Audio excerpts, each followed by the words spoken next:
get a picture with this statue right here.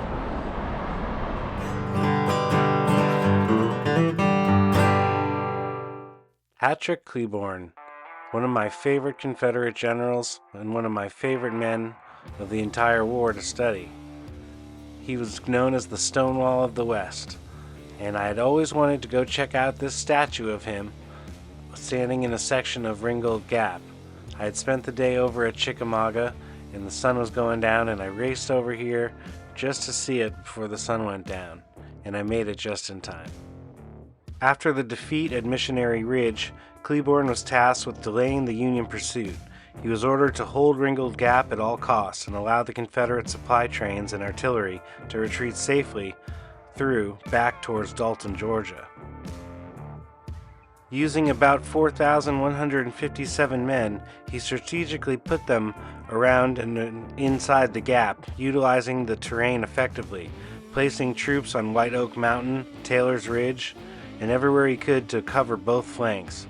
His command included several brigades such as Liddell's, Lowry's, Polk's, and Smith's, along with artillery support. The Union forces under Major General Joseph Hooker attacked in a piecemeal fashion, one division at a time, one brigade at a time, up the rocky slopes of the ridge.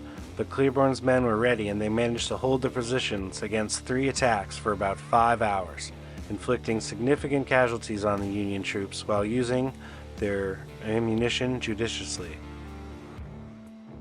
After the Confederate supply trains had passed through safely and were out of harm's way, Cleburne's ammunition was running low.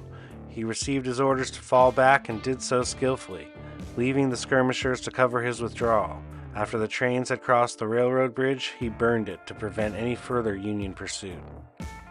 Thanks to Patrick and his men, the Confederates were able to fight on for another 9 months in the Georgia hills. At the end of the battle, Cleburne's division had suffered very few casualties, around 20 with 201 wounded, while Hooker's Union forces had lost over 500 men.